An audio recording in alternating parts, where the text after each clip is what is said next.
Hi, hello, and welcome to the second episode of Lighten Up with Leap. First of all, I would like to thank each and every one of you who took time to watch our first episode with the CEO of Dance, Satyan Babla, and give us your valuable comments and feedback. In this interesting episode, we had a chance to interview the partner of one of UAE's leading auditing firms, RSM Dahman Auditors, Mr. Rakesh Pardasani. Mr. Rakesh has been with RSM for the past 16 years, and in segment 1, we got to know more about Rakesh, his journey with RSM, how RSM is prepared to face the future after COVID, and how it was already prepared even before the UAE government could give out regulations of working from home. Also, we got to know that their primary focus now is employees' well-being, and we thoroughly enjoyed this segment, and I hope you enjoy it too. Let's get started with segment 1. Good morning, Rakesh. How are you doing today? Good morning, Aishwarya. I'm doing splendid. How about you? Very, very well. Thank you so much for joining us today on our second episode of Lighten Up with Leap, and we are so happy to have you on our show today. Thank you. Thank you for having me. And how are things generally at home? How are kids? As usual, kids are studying from home, so you know how it is. You got a baby as well, right? No, I mean, personally, if you ask me, I'm loving this time with my daughter. So my son studies in the room, but me and my daughter, I work and she studies next to me. And we're like this all day. So it's is a lot she of right fun. next to you now, or no? No, not right now. No, I had to send her in. Anyway, so are you ready to get into segment 1? Let's go. So starting with segment 1, if you can tell us a little more about yourself and RSM, we'd love to hear that. Yeah, so I'm a qualified chartered accountant from India. I qualified in 2001 from a small town in Kutch, Gujarat. As soon as I qualified, I got into practice in India itself in the same town. With the same firm, I did my training, 3 years. And then in a few years, that town was just not enough. My brother was in Dubai, and my father had been in Dubai for a long, long time. Actually, I did my preschooling in Dubai as well. This was in the year 1978 to 1983. I went to Indian high school in grade 1 actually, till grade 1, and then we moved back to India. So obviously, instead of me moving to a big city in India, I thought it made more sense to come to Dubai, which is also another big city in India. So I moved to Dubai, looked around for a job, and then I found a job in this firm, which is now called RSM. This was December 2004. Wow. So, yeah, all my life I've just been in two positions, and both places I became partner, and I've only done audit all my life. A lot of people after our episode 1 interestingly wanted to know how businesses are coping up with this current situation. You being an audit firm, like with your primary focus in auditing and consulting and payroll and a lot of other things, what is one thing that is very difficult? I mean, how do you find it difficult or easy to retain existing clients?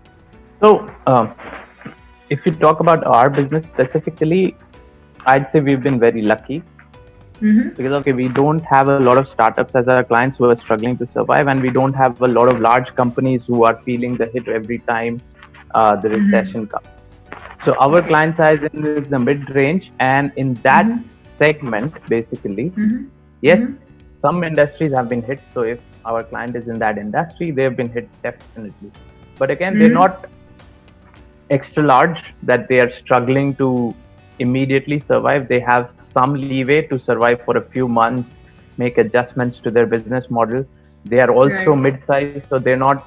They don't take a lot of time in taking decisions. They can immediately take decisions and implement and adapt quickly. And neither do we have the startups who really were going from 1 month to another and suddenly they cannot go any longer. So I'd say we've been lucky in that sense. And we haven't So the impact on our business, I'd say, has been less than 2% of our business as of now.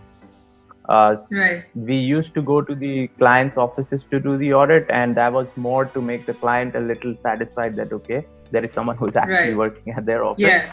But right Yeah. now, the work continues as it is. Since 16th March, we have been working from home. All our staff have been working from home.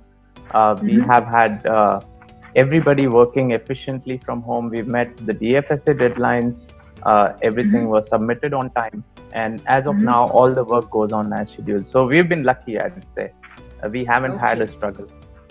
Okay, so when you were talking about large or not so large organizations, you were saying that don't need that much of time to take decisions, or they take it fast and they make quick changes to business model. Like you said, you've invested a lot in cloud meetings and all people working from home.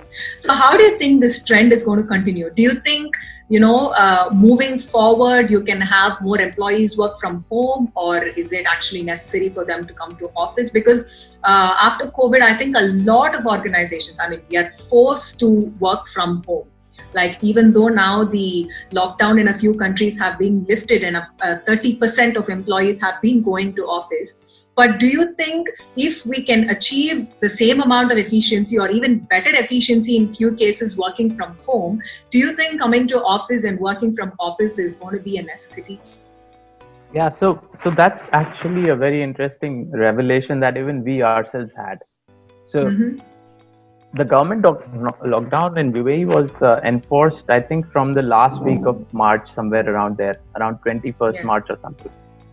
We had a staff meeting on around 12th of March, and we decided that starting 16th of March, we are gonna practice work from home. And what that means is we will have 1/5 of our staff work from home on Sunday, 1/5 on Monday, 1/5 on Tuesday. Okay. Come Sunday, 1/5 of the staff worked from home, and we had a Zoom meeting at 5:30 p.m.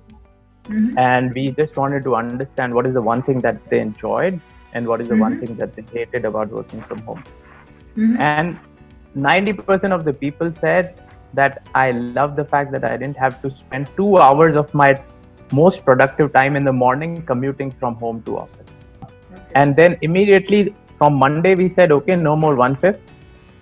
Everybody works from home unless you have to come to office.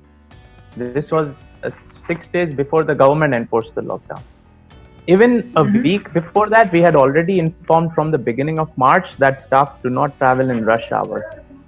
So they had to come to office either late or super early to avoid the rush hour. And we allowed that to our staff that, okay, you can travel whenever you want. We had actually a poll 2 weeks back.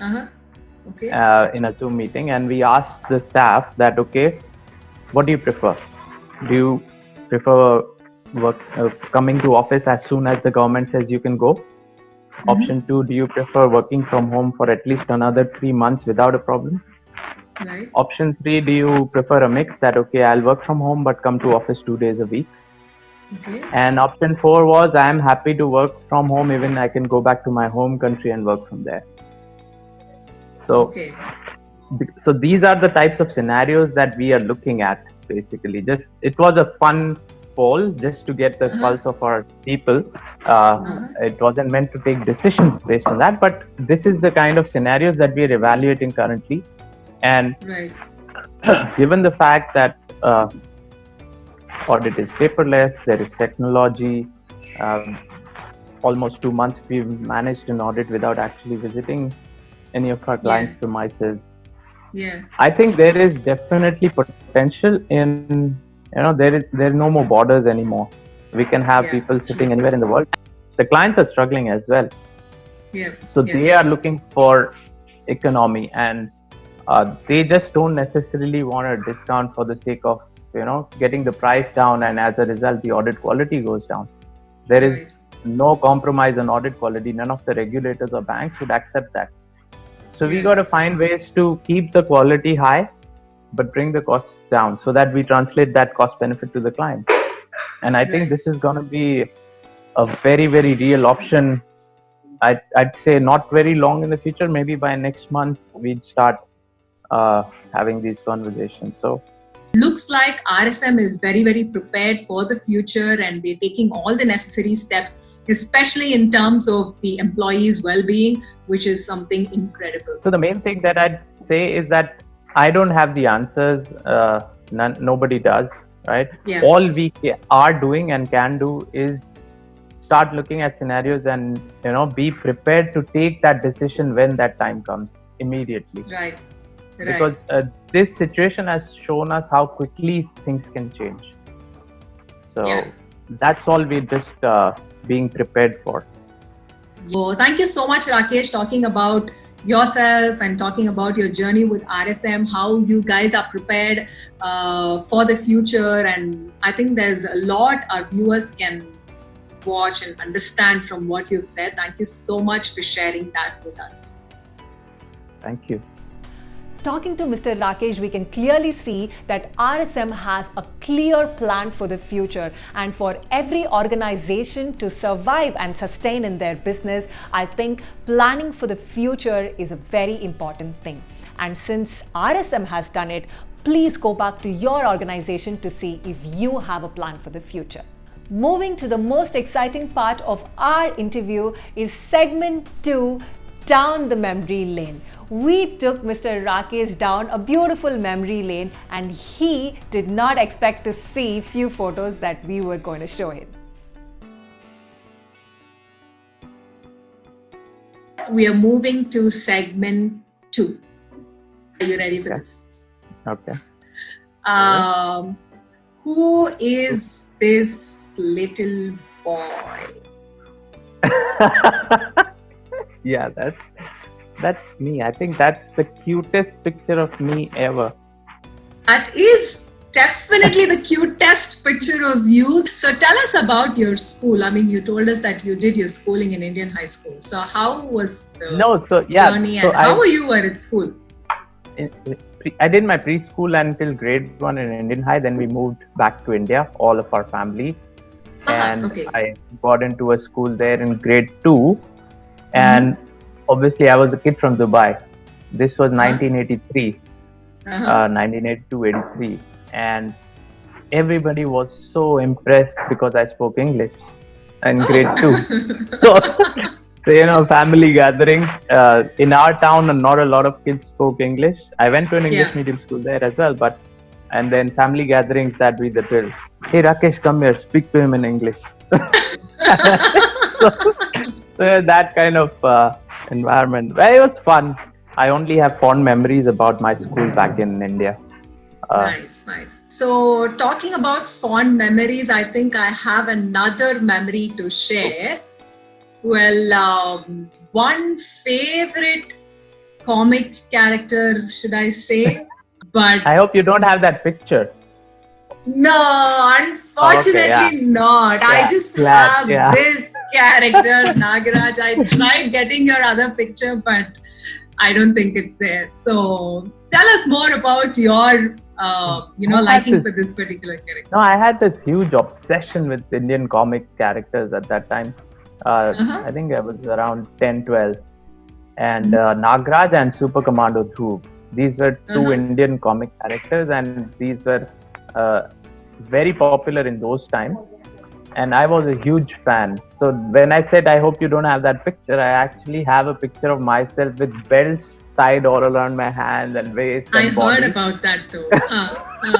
Glad you didn't find that picture. Tell us about that picture. How would you dress yourself, or how would you imagine yourself to be Nagaraj?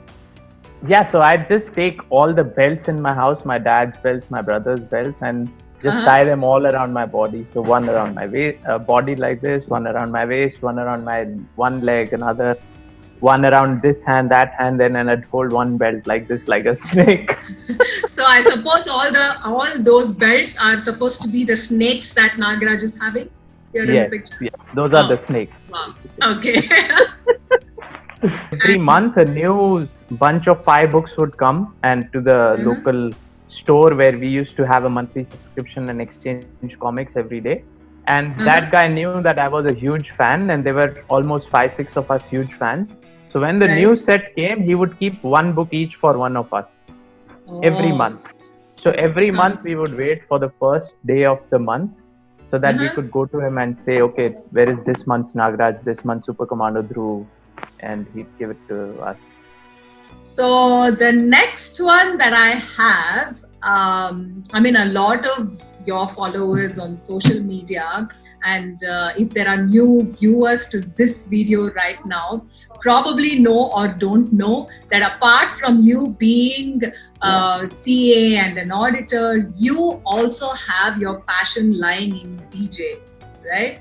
So you love being a DJ, and we love those Friday evenings, Thursday evenings with you on Instagram Live.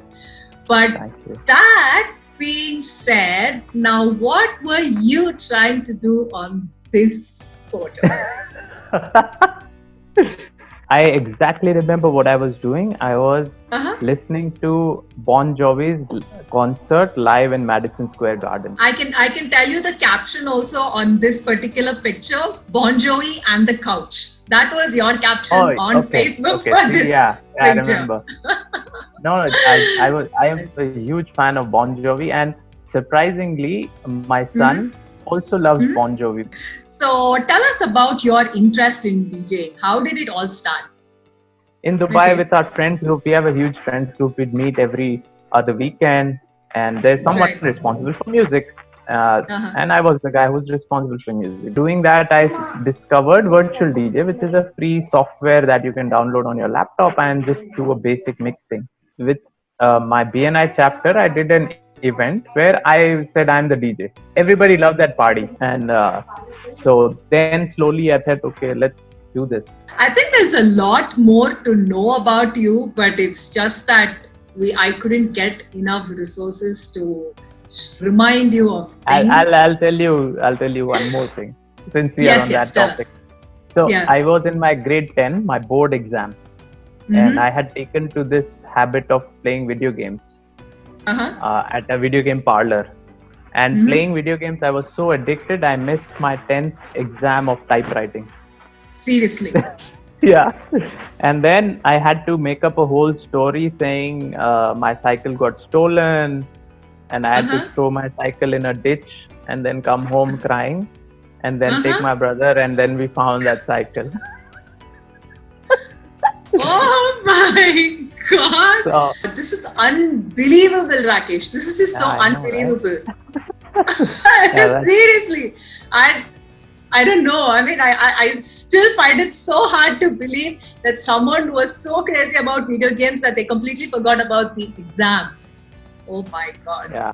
Good. Thanks for sharing. That really made my day.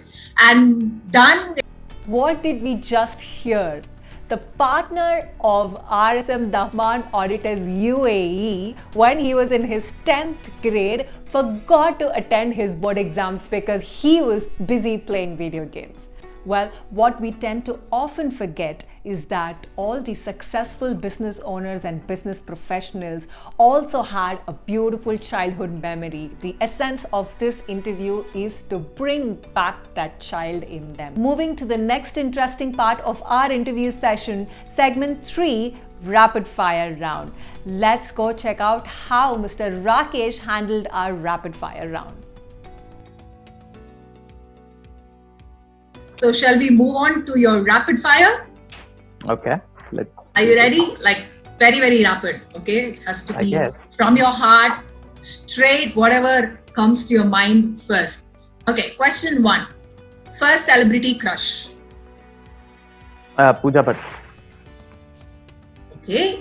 If you could ask God one question, what would it be? Why are we here on this planet? Okay. Question number 3. What's your worst nightmare? Not being part of RSM or not able to DJ? Actually, neither. Neither? Okay. Yeah. That's an interesting answer. One talent you would like to inherit from your wife? Burpees. Burpees? I hate burpees. Okay, next. One advice you would like to give your children? Learn the power of communication. That's a very strong one. Okay. Favorite thing about Dubai? Lots of things. The safety. First thing that comes to your mind? Safety. Safety. Yes, of course. I agree.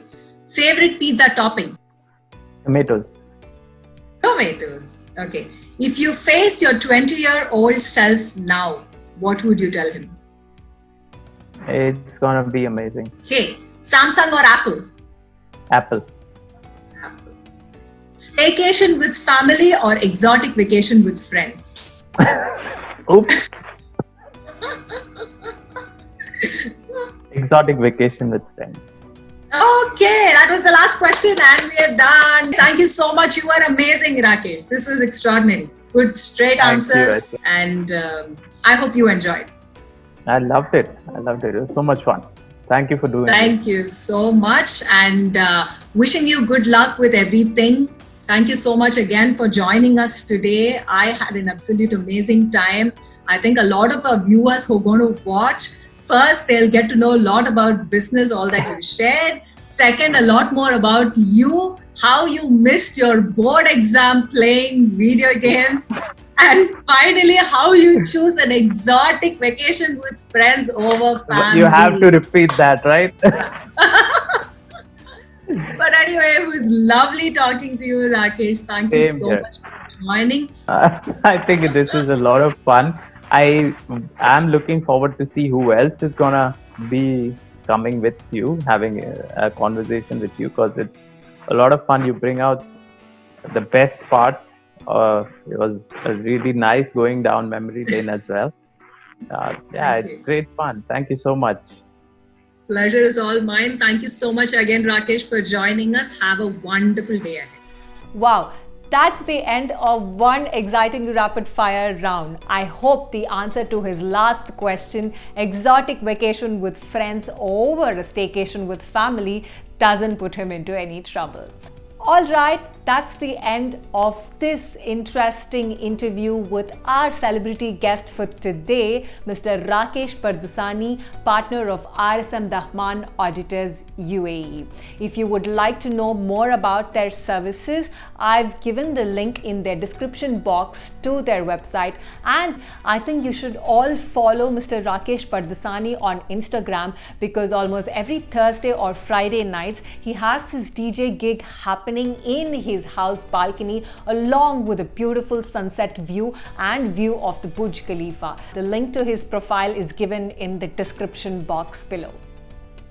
Alright, that's the end of yet another interesting interview session with the partner of RSM Dahman Auditors UAE, Mr. Rakesh Pardasani. As mentioned earlier, like how RSM is prepared for the future, it is important that you review your processes and prepare yourself for the future so that, come what may, you are ready to face challenges. And if that seems difficult for you, all you have to do is reach out to Leap and we will do the process re-engineering for you. And now that you are on our channel, please don't forget to check out our Learn with Leap series, where Course 1 was about strategic innovation and Course 2, which is still ongoing, is on finance for non-finance professionals. You can click here to watch more. Thank you once again for watching, and until I see you next week with another interesting celebrity guest, this is Aishwarya saying bye-bye.